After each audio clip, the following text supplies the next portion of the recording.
is Gone Racin, VSiN's premier NASCAR betting podcast. Here are your hosts, former NASCAR driver Brendan Gaughan and Las Vegas Motor Speedway's Jeff Motley.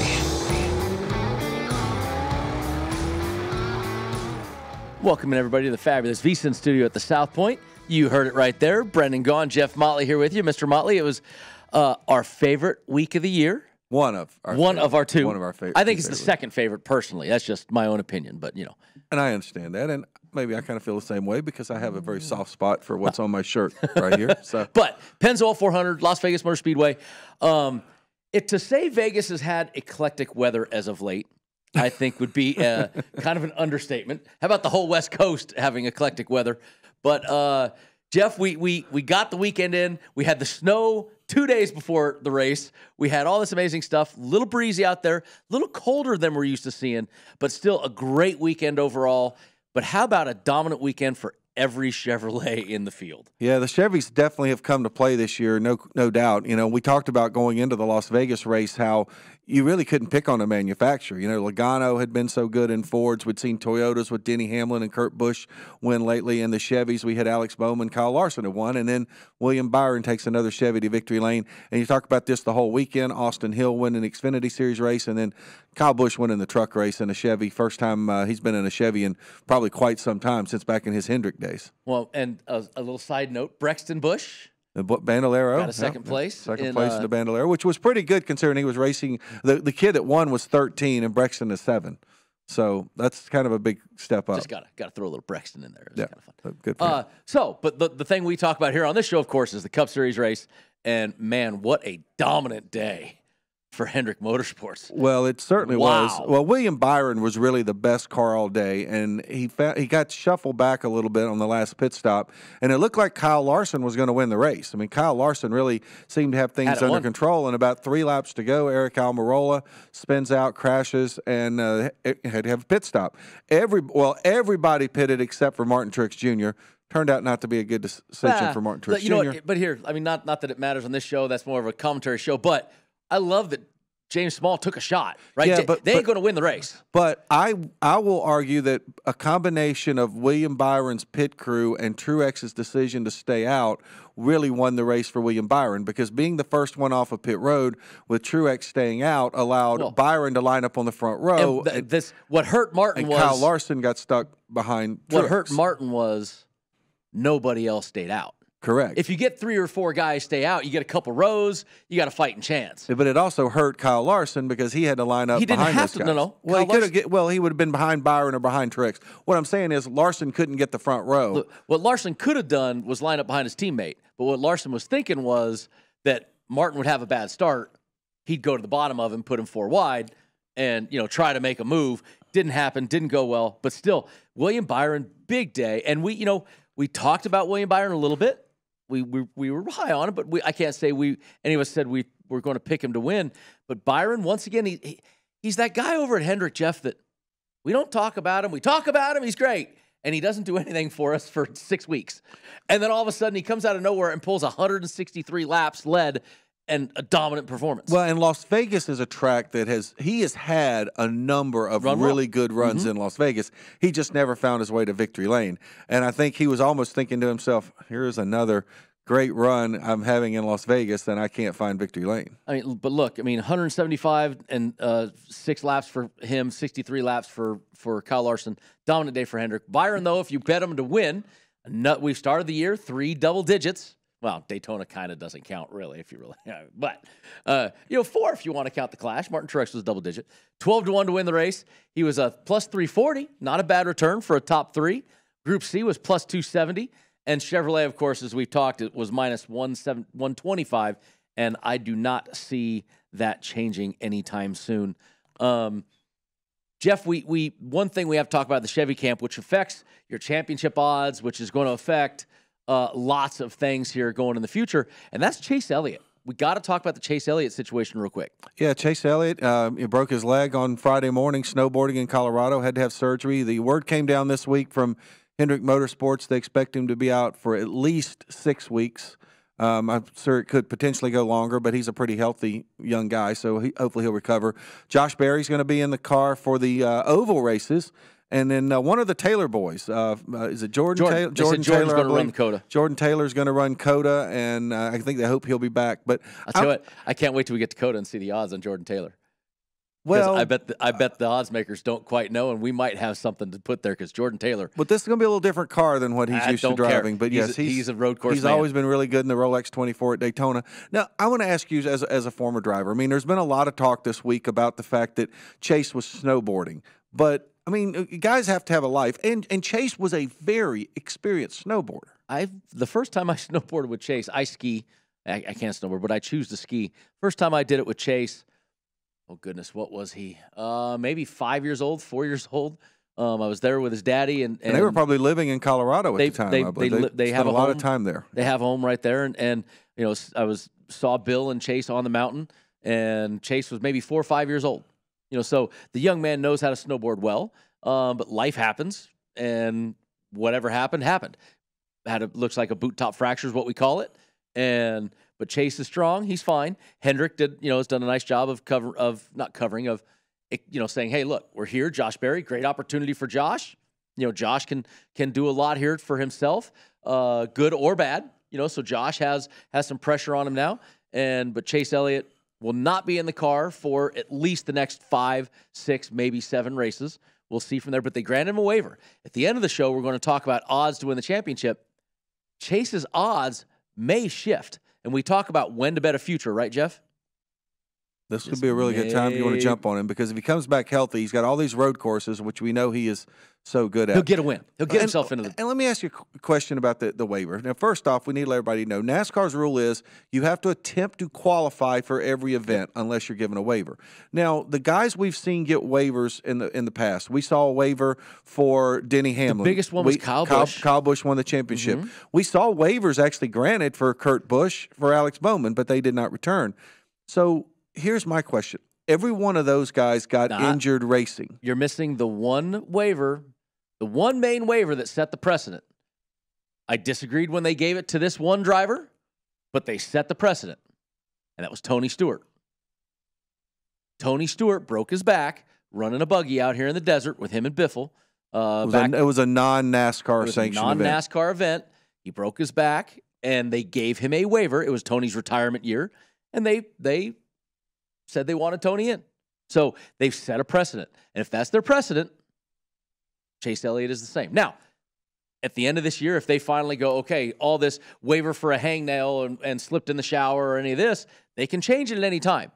But they can't change it in the midstream, right? You got to do it at the end of the year where you would then flip it. So but either way, I'm not against it. Roger Penske tried to put in my contract years ago that I couldn't do certain things, and I looked at him and said, no, I'm sorry.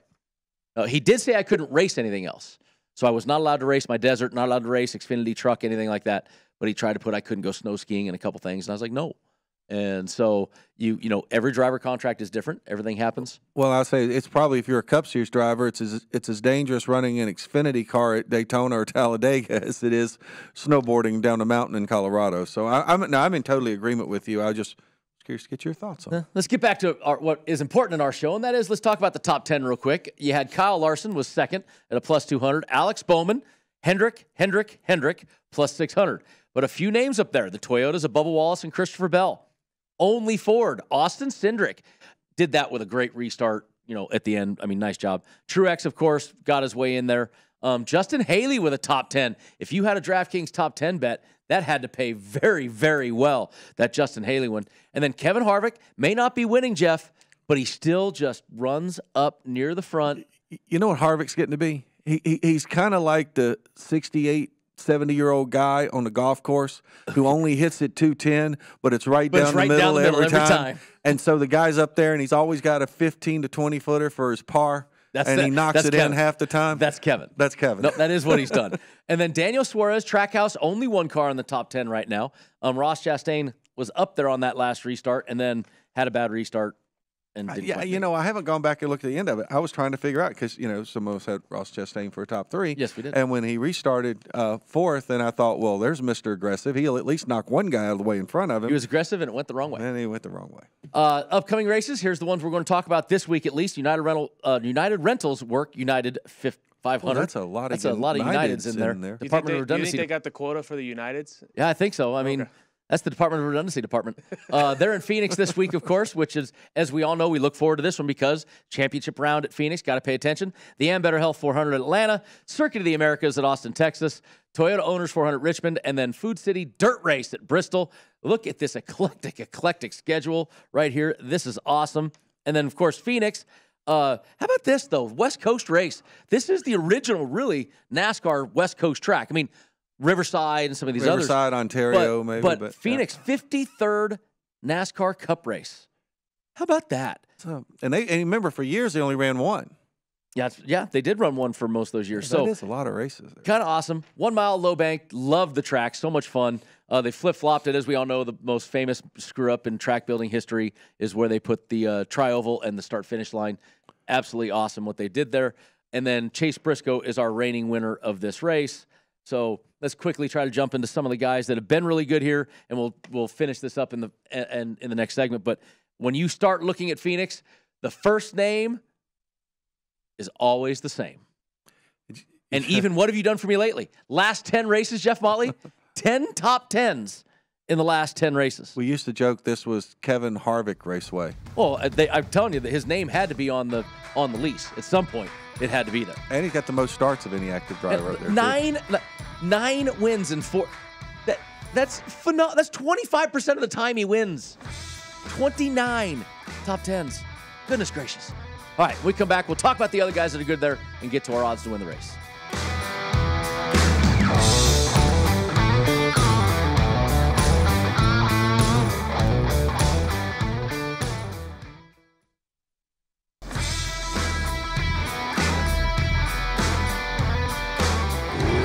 This is Gone Racin, VSiN's premier NASCAR betting podcast. Here are your hosts, former NASCAR driver Brendan Gaughan and Las Vegas Motor Speedway's Jeff Motley. Welcome back into Gone Racin. And Jeff, of course, we're sitting here in the fabulous VSiN studio. It's very difficult for me to do this job when I'm looking at, there's TVs everywhere. I got the Big East tournament on right in front of me, and that doesn't help me. Even though my Hoyas, we don't want to talk about that. Maybe your Hoyas and my Hokies should play for the bottom of the deal because they both did not set the world on fire. I don't want us to play anybody right now. I'm just glad the season's over. Let's get back to what we were talking about, and that is guys that are really good at Phoenix. And we, of course, started off with Kevin Harvick because Kevin Harvick is absolutely. And, last couple of years we've said, what have you done for me lately, right? Kevin Harvick still gets it done at Phoenix. Yeah, he's still really good. I mean, 10 top 10s in the last 10 races. He hasn't won much in the last few years there, but you just said he's that golfer, right? Yeah. You ready for Kevin Harvick's stats the last 10 races? Average finish of 8.9, or sorry, not average finish of 6.1. He is, and we always say, what have you done for me lately? Kevin, last 10, 1st, 5th, 9th, 5th, 2nd, 7th, 6th, 8th, 6th, 5th. Nothing outside the top 10? Nothing outside the top 10. But you look and say, oh, Kevin's not quite as good at Phoenix as he used to be. Well, yeah, he's got 9 wins in 40 races. He hasn't won except once in the last 10. But still, he's just right there every time, and that's all we need. We need to find him against a head-to-head. We need to find him in a group somewhere and say, hey, look, he doesn't have to win. He's going to be in this top 5. But Kyle Busch right there, too. Kyle Busch, 3 wins, 35 starts, 25 top 10s. 25 top 10s and 35 starts. That's almost as impressive as Harvick's 29 and 40. Only guy with a better average finish is Kyle Larson in the last 10 races. He's missing one. He's 9. But Kyle Larson, 10 out of 17. Some numbers there. Chase Briscoe, only 4 starts, 2 top 5s, one of them a win. Well, he won this race last year. Yep. Now I think didn't win it. Hey, did not win it with some strategy. Correct. He kicked their butt. Yeah. I mean, he controlled the race. Now I also think early in the season last year with the new car, there was a lot of adjustments going on, and I think then we saw Joey Logano win the championship, clinch it here at Phoenix. Penske had something for it. Right. And right now, I'm not sure what's up with Chase Briscoe, but they've been out to lunch in the first few races. 32nd in points, I think. One name that isn't on this driver track stat that I want to point out is Ross Chastain. Ross, as we know, his stats from before Trackhouse were not the best stats. Let's take a little microcosm of it. Last 2 starts for Ross Chastain, 2nd and 3rd. Yeah, Ross Chastain, I mean, look, the guy's there every week. He's also leading the points right now if you take out the wins. I mean, obviously, the 3 guys with wins, he's leading. So we'd put him 4th, but points-wise, he's got more points than any driver this year. Well, let's get the odds to win this race, and we'll start out our favorite this week. I'm a little surprised, if you want the truth, with how strong Chevrolet has been, that on the leaderboard, our two favorites are both Fords. One of them never with a win there, and Logano, one of the better ones there. Plus 800 for Logano, Blaney at plus 800, Kyle Larson 9, Ross Chastain 900. Then you get double digits. Kyle Busch, Christopher Bell at 10, Denny Hamlin 11, Martin Truex Jr., William Byron, Kevin Harvick at 12, Alex Bowman, Tyler Reddick at 18s, Chase Briscoe is 20-1, Daniel Suarez, Bubba Wallace 30s, and Brad Keselowski 50-1. You surprised about the two Fords up top? I'm a little surprised by the two Fords up top. And the other thing I think that kind of strikes me is, when was the last time at a track like Phoenix that the favorites' numbers were as high as they are at plus 800, and we only had 4 guys in the single digits? I mean, that to me, I guess I would have expected. I mean, we remember in the day when Kevin Harvick was like plus 250, yeah, to win this race. To win here, and Denny Hamlin would have really good stats here. Let's start right with that Kevin Harvick number. Right, we just said he's that golfer. That golfer, that 70-year-old golfer that hits him down the fairway every time. A lot of times he can still hit a 64 and win a round. He's 12-1. Yeah, there's some guys. He's 12-1. I mean, 12-1. The guy who just won last week, Byron, is 12-1. The guy who it's his hometown track, Alex Bowman, who will remember back when he subbed for Dale Earnhardt Jr. when Dale Jr. had his concussion, he should have won the race there. And he's coming in at 18-1. The current champion of it, Chase Briscoe. We've said how bad he is right now, but there he is 20-1. And I think he's getting the "what have you done for me lately" treatment right there. But still, there's some huge numbers. And on the second page, well, and one other guy up there, and he's in a Toyota. Bubba Wallace has been strong every week now. Bubba has been strong. I'm noticing one name. Notorious, conspicuous. Oh, there he is. Tyler Reddick at 18-1. Tyler Reddick ran really good here. So, I mean, new team, they've struggled, but there's a lot of huge numbers here that I'm looking at going, ooh. I don't know which one it's going to be, but I'm saying we're going to have our 4th straight week of a double-digit winner. Kyle Larson is the only one that Kyle and Ross maybe. But I wouldn't. It's right. I mean, Joey won this race he won the fall race. But I struggle with the fall race one. But guess what? Joey had 2 things going for him. He was in the championship. Well, 4. one, he had 3 weeks to get ready for it because he'd already clinched in Vegas, and the other one, like we said, people tend to kind of get out of the way for the 4 guys running for the championship. So I just look at that and say that win is a little still won. Don't get me wrong, but. Second page of this, Ryan Preece is 50-1, Austin Cindric, Eric Almirola, Josh Berry in the 29 car as we talked, 9 car as we talked, and Eric Jones all 50-1. Austin Dillon, Ty Gibbs 60-1, Chris Buescher 80, the Dinger, Noah Gragson, Justin Haley hundreds. I wouldn't, you look at that Austin Dillon. I was looking at some numbers, not very good here. If he's got the same odds as Ty Gibbs, that's not a good thing for Austin. But Eric Jones is one of those that you and I always talk. It's the tale of two Erics, right? He spent a couple years over at Gibbs, had those good runs. This is one of those tracks that when he was at Gibbs, he ran pretty well. Got a 7th place finish here, but that was back in the Gibbs days. What have you done for me lately? Best finish of 14th. I don't know. I don't know that I see anybody on that page that I think really is going to win. And, you're giving Josh Berry the 50-1, but I think he proved last week at Vegas that it takes some adjustment. It takes time. Takes some adjustment to this new car. I mean, I've heard Noah Gragson and Ty Gibbs both talk about how incredibly different it was last year when both of them had to fill in for injured drivers. Ty came in for Kurt and Noah came in for Alex Bowman, and how the transition going from Saturday to Sunday was almost like, 2 completely different worlds. It definitely is not as simple as it used to be. When I was there, and the Xfinity car and the Cup car were so similar, you could jump back and forth and not have a lot of experience and probably do well. A little more difficult now. Let's get into our top 3s, and of course they very much mirror our odds to win. Joey Logano, Ryan Blaney, your favorites at 240, but 240 is still not a bad number on a top 3. I mean, we're used to seeing some minus numbers, some 150s. Those are still decent numbers for top 3. Ross Chastain and Kyle Larson at 260. Kyle Busch, Christopher Bell 300. Denny Hamlin 320. Martin Truex Jr. 350 with William Byron and Kevin Harvick all at 350. Alex Bowman 550. Tyler Reddick 550. 600 Chase Briscoe, Daniel Suarez, and Bubba Wallace at 900s. Brad K at 12-1. And what did you just tell me Chastain's done in his last 2 races? Second and third last couple races. Last 2. I mean, not a bad number for that. I mean, this is a good return. And Daniel Suarez, yes, we all bet him last week. We gave Daniel the kiss of the kiss of death, is one of the guys that we all had as a top 3. No, you didn't jump on the top 3. I was not on the top 3. Me and Wyatt had the top 3. Unfortunately, I had 2 other guys for top 3 who didn't fare so well either. We were pretty good at giving everyone the kiss of death last We did give kisses of death last week. I mean, it was absolutely awful. But Daniel Suarez, still another top 10, strong start to the season, plus 900, a track he's pretty good at right here. So I do like that number on him. Let's get to the second half, even though I think it's they're long shots for a reason, I think, at this track. Ryan Preece, Austin Cindric, Eric Almirola, Josh Berry, Eric Jones, all 12-1. Dylan and Ty Gibbs, 17. Chris Buescher is 20. And then the Dinger, Gregson, and Haley at 25. Corey LaJoie, I'll mention this. He's 40-1. Off to the best start he's ever had in his Cup career. Spire Motorsports also 3 top 20 finishes to start the season. In the playoffs still at this point. Great job to them. Now, there was a lot of discussion this week. Some people thinking, would Hendrick go after Corey LaJoie to drive that car? But if you're LaJoie, though, do you have a ride waiting for you when Chase comes back? What hurt it was he co-hosts a show with Daniel Trotta. Stacking pennies. Well, no, he has Daniel Trotta on track every Tuesday. But he's also got his podcast. But he fills in every Tuesday for Larry McReynolds on track, and he didn't fill in Tuesday because he had a seat fitting. Oh, that just started. It was awesome on NASCAR radio all week. Everybody, it was a pre-scheduled photo shoot fitting thing, and they made out to be, oh my God, he's not there.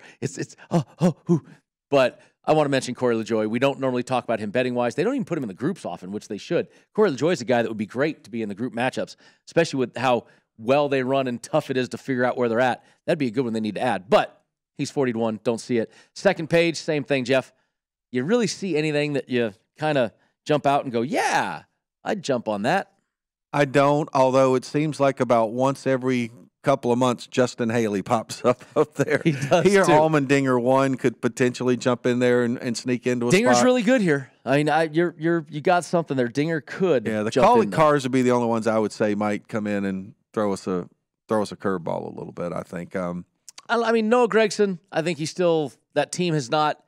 Legacy Motorsports has not quite performed at the level we're wanting them to get to yet. He and Ty Gibbs are still learning their way. Both of them are. Well, and Zane Smith is running this week. Oh, hey, Buddy Zane. I didn't know Zane was in the race. 60-1. Got to give Zane a little love. Well, and Ricky Stenhouse, our Chevrolet winner at the Daytona 500. How Ricky's below Harrison Burton and Zane Smith for a top 3. I'm Ricky. I'd be offended by that. All right. When we get back, we'll do head-to-heads, and hopefully Ricky isn't offended when we return.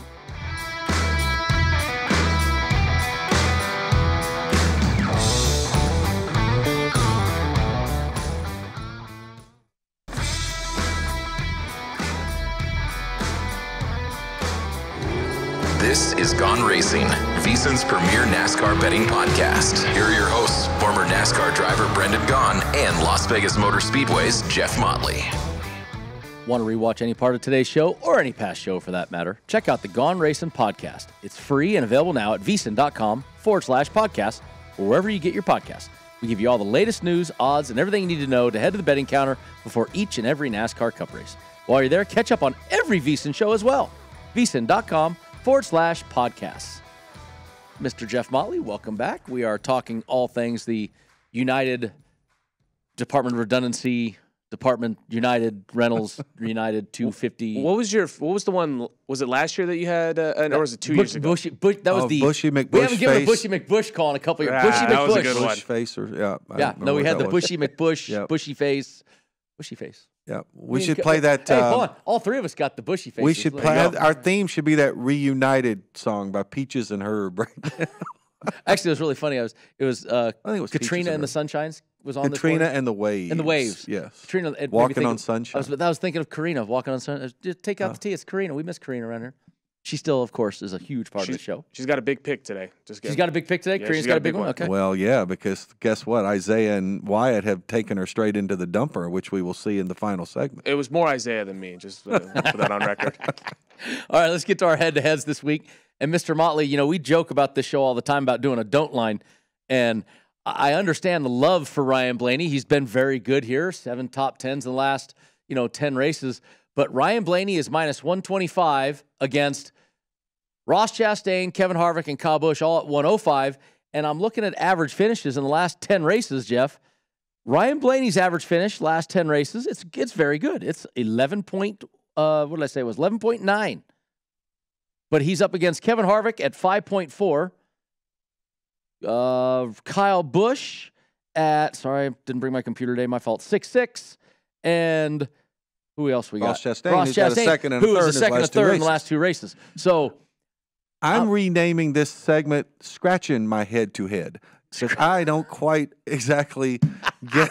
We even got a chuckle from behind the glass on that one. I quite don't understand this. So. Yeah, that's. I mean, look, Ryan's and he ain't the only guy on a don't line, by the way, today. No, there's Joey also on the same thing. You know, and Joey Logano once again very good here, but against those same three guys, the same odds. Joey's average finish 10.1 the last 10 races. You know, I mean, yes, he won. I discount a little bit of that fall win, guys. I always do. It's the championship weekend. They help get out of the way of those championship four. So, and if we see history repeat itself, let me think. Last fall, who won in Vegas? Joey Logano. Joey Logano. And in spring, in Logano, the spring, how did Logano end up?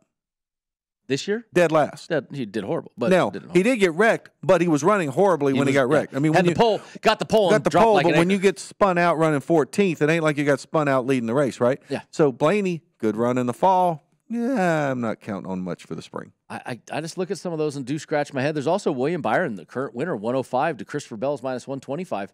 I mean, there's some numbers in the head-to-heads this week that. And I normally don't even care much for the head-to-heads. You know, it's like just gloss over them. But no, there's some stuff in there that I do like. I mean, it definitely is intriguing, let's say, for the head-to-heads this week. All right, let's get to, of course, our favorites, and that is our group matchups.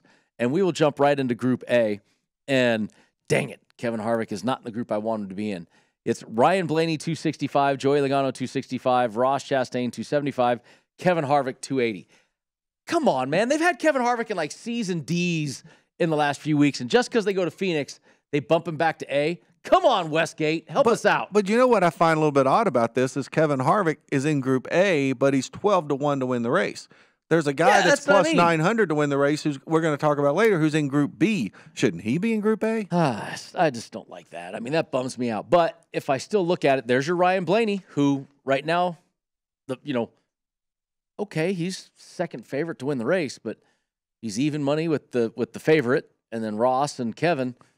I don't know. Last couple weeks we've been excited about Group A's. Yeah, I'm not excited about Group A this week. Yeah, I mean, if I had to pick somebody, I probably like Chastain a little bit here, but I'm probably staying away from this group. Yeah, same with me. Group B, we got Kyle Busch, Kyle Larson, and Christopher Bell all lumped right there at 270, and Martin Truex Jr. at 275. All lumped together there. Now, really. This one I like a little more. I do like Larson at 270. I do like Kyle. I like the Kyles. I do like those two at the top of this. I think Kyle Busch, yes, take last weekend out. He said it. RCR said it. Austin said it. They missed the balance. They didn't come to Vegas with a very good car. But they've come with a great car every other race this season. So I like Kyle Busch in this just with what he's done for me lately. Kyle Larson, a little bit of a struggle bus, some mechanicals, some interesting things. Had a good run last week, though. He was very strong in Vegas. He did end up finishing second. He had it looked like he was going to win the race. Well, he was going to win the race till the caution came out. But I like the two Kyles. They're both 270s. Can't split between them. So I would, But don't count out Bell either. I'm not in Truex. I don't really care for Truex here, but makes it hard to pick Group B, I think. It also does. You can put one unit on Kyle and Kyle. You're still going to end up ahead a little bit. Yeah. Just saying. Well, let's talk about this humongous, as opposed to the blanket that's over Group B. Now, let's talk about Group C. I think we have a new record for the highest number in a group matchup, and it might also be the record for the lowest number in a group matchup. Group C. It might be the record for the biggest discrepancy, from top to bottom. Denny Hamlin plus 185, William Byron plus 215. Last year's winner, Chase Briscoe, at plus 345. And if you think 345 is large, how about Alex Bowman plus 445? Wow, Motley. Wow, no respect in his hometown. Yeah. I mean, look, lately, average finish 21, last 10 races, 0 top 10s for Alex Bowman. Well, that's why he's 445. That is why he's 445. But he just comes off a third-place finish last weekend. Alex Bowman is just like William Byron. They're the two guys that disappear on us, right?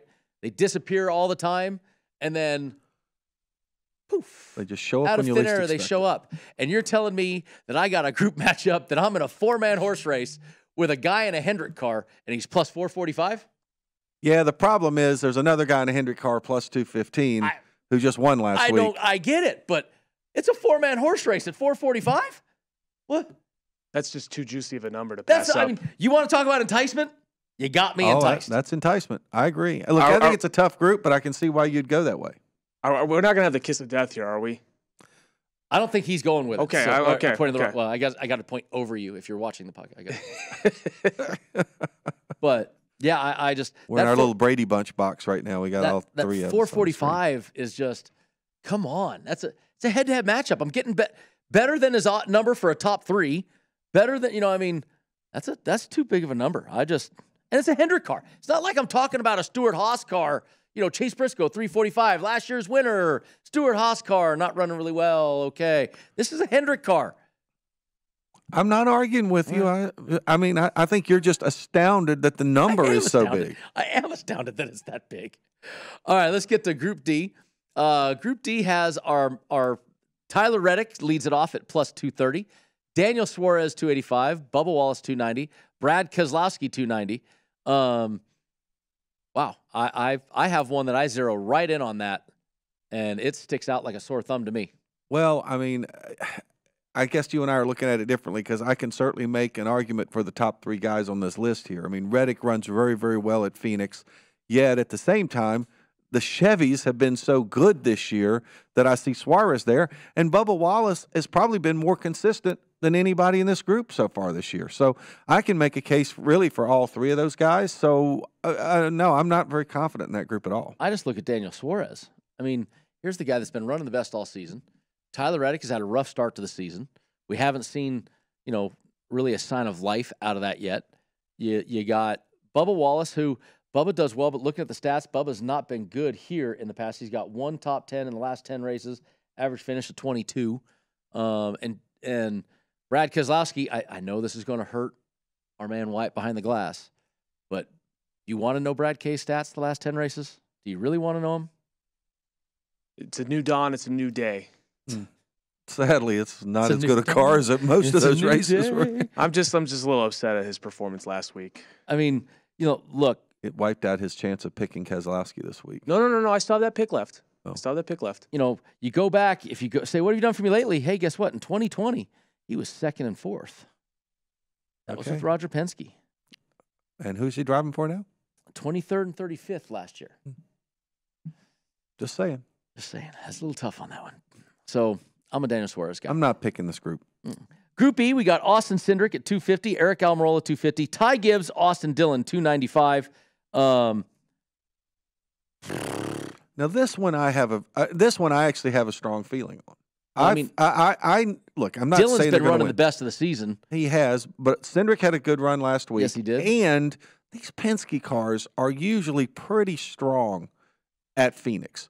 And I just don't think those. Maybe Eric Almirola. I keep remembering he won it in New Hampshire a couple years ago, and there's some similarities. But I don't know. I like Cindric a little bit here. I guess you kind of talked me out. I was like, Austin Dillon's most experienced at the start of the season. Go from the Clash of the Coliseum to they're running so good, and he's the dog 295. I don't know. All right, we come back. We'll get Group F, our props, and our picks.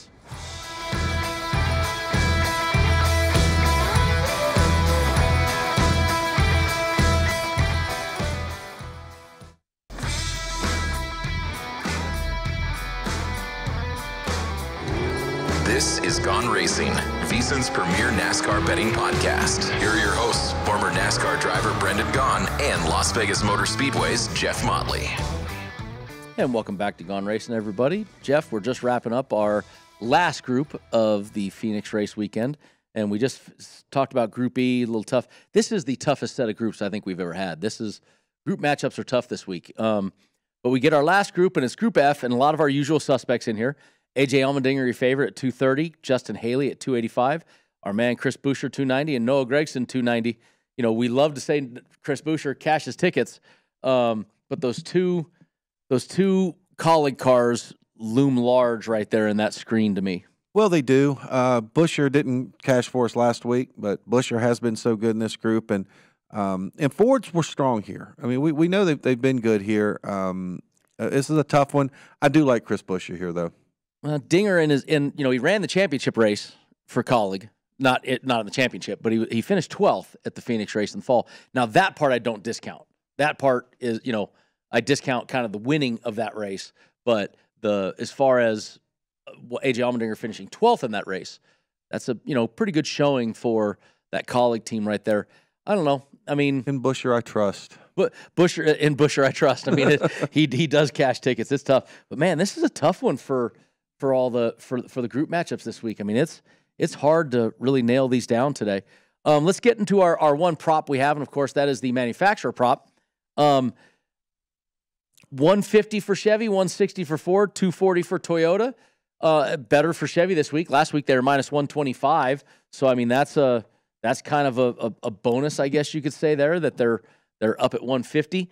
But just remember this: the Fords last year at Phoenix won both races, and I think they came to this race testing for the championship round, and it paid off for them.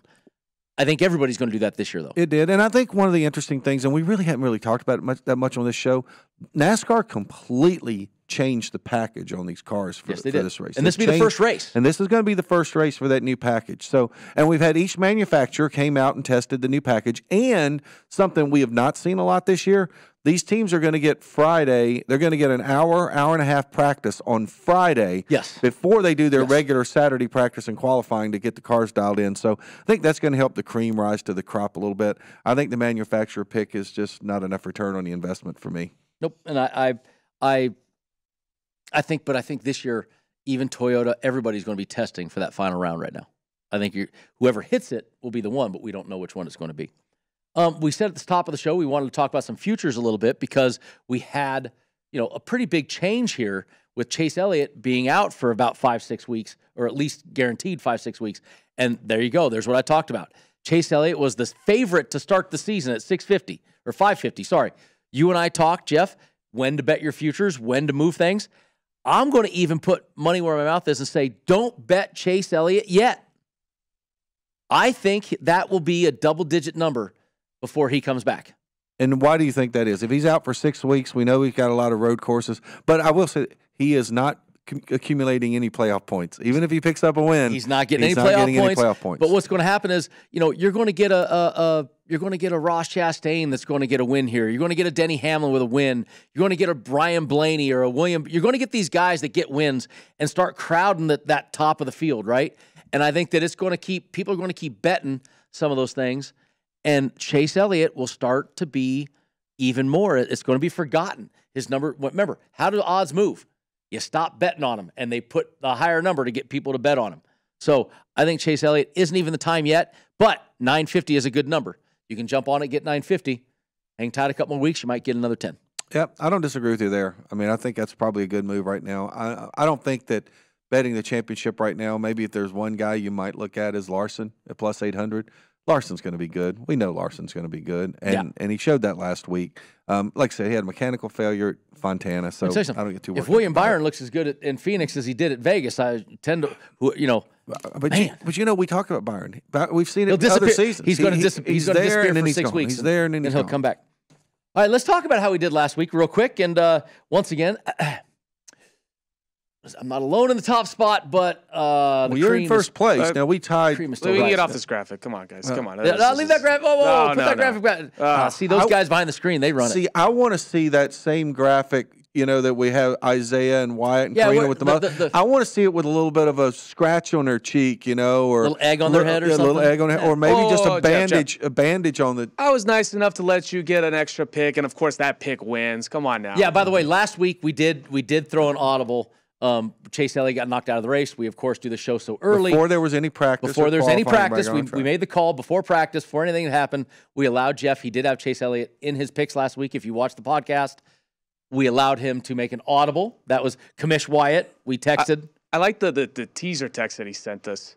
Or like, wait, what's happening? And then I looked at Twitter. I was like, oh, that's what's happening. Oh, that's what's happening. So we did allow him, and that is the pick. The pick he switched to is what won. Eric Jones. Just want to point that out. That's a good point. But since the Losers of the group again, 2 weeks in a row. Wyatt, please kick us off with your picks. Let's talk about my UNLV Lady Rebels going to the Oh wait, congratulations! There you go. Yeah, we'll get the March ring. Madness, baby. Yeah. He's got the ring. Hey, notice the ring, folks. Notice that ring. Hold that ring up again, Wyatt. That would be the Mountain West Championship ring right there. I don't think you got rings that fast. Don't No. This is from last year. What did you back. do? Yeah. 2 in a row. So hopefully we can go back to back in the pit crew for the pit crew winning. So going for here we one go. for the We got knuckle here. some big shots here today. We're gonna go with Kevin Harvick to win, 12-1. Ross Chastain over Ryan Blaney plus 105.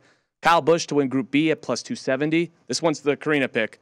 Alex Bowman to win Group C at plus 445. And then tried and true, when you're down, I'm back on the Brad Keselowski train to win Group D plus 290. All about the Kez. All about Kezi right there. Mr. Motley, since you are second and it was a tie, that means you get to go second. But you were in first place overall. I'm in first place overall. That's what I mean. That's why you get to go next. So I've something I've never done in 6 years on this show. I'm going to bet a don't line on a driver. All right. I'm going don't line on Ryan Blaney. I'm taking Chastain, Harvick, and Kyle Busch, all plus 105 against Ryan Blaney. My other two are going to be in the groups. I'm going to go Austin Cindric in Group E. And as I said, in Buescher, I trust Chris Buescher in Group D. Boy, if Ryan Blaney wins, Motley's going to Group throw F. something on Yeah, TV. Listen, if Blaney wins, Blaney- we're gonna send him a Christmas ham from the show just to be like, ha, ha. If Blaney wins the race, I'll go find a Blaney hat and wear it on the show next week. Okay, so I think this might have been one of the toughest weeks ever, guys. I mean, I think we all agree this was a tough week. Our group matchups were so tough. I'm going to start off though. Kevin Harvick, top 3 plus 350. I wanted to pick him to win, but I just, I got faith in him. But hey, he's that golfer. I like Jeff Motley's analysis. Plus 350 for the top 3. I'm going to do 2 head-to-heads this week. I can't remember the last time I ever did 2 head-to-heads. I'm going to take Kevin Harvick versus Ryan Blaney. Same thing. And I'm going to take Kyle Busch versus Joey Logano. I'm going to have 2 of the guys on the don't, but I'm not going to do the full don't line like Jeff did. But we talk about it all the time. We'll see how it works. I'm sorry. Alex Bowman at 445. There's just too much there. And then with all the stuff, it's hard to look around in the groups. I'm going to go with Old Faithful. Chris Buescher. See, the key is this week not all 3 of us picked the same guy. That's right. Correct. So we're good. Honestly, I think Dinger's going to win that group, but just Chris Buescher, how many weeks in a row does Chris not cash tickets, right? I mean, I'm just Chris Buescher. And I think you and I have 2 of the same picks. We have the Buescher pick and one of the head-to-heads. Yeah, but the head-to-heads, that's a kind of one to pick up pretty easy there. Well, Motley, we left ourselves a little over a minute today, which is kind of nice. We had a great weekend. The South Point, oh my goodness, was the South Point packed with 53 race teams stayed with us. Hauler Parade looked beautiful that night with the lights of the strip. Yeah, we walked out of here from doing the show we did it in the afternoon last Thursday. Walked out of here, you could hardly get through the casino in here. It was so packed. It's amazing. We love the race week. We love the fans. We love doing all that stuff for everybody. And, of course, Las Vegas Motor Speedway. It is still, I'm sorry, all the places they build, Jeff, you guys have the greatest garage in the sport, and it was the first one to be built that way. Everybody else went to these entertainment complexes, but it all started with Bruton and ours. Yeah, with the Neon Garage. I like to tell people that most tracks, the drivers are on the inside and the fans are on the outside. And on this one, the fans are on the inside and the drivers are on the outside. So we're the monkeys in the cage in this one. Yep. It was a blinking fishbowl, as Tony Stewart once referred to it. He did call it that once. I do remember that. Yes, he did. To my face, I might add. Well, that was a lot of fun. For those of you that like me and Jeff, and of course Wyatt, we are all huge NCAA basketball fans in this room. So good luck to all of our favorite teams. And we'll have a big crowd behind us next week. We will have a big crowd behind us next week. But good luck to the Lady Rebs. Good luck to whatever programs you support. Oh, they had to end the show with that one.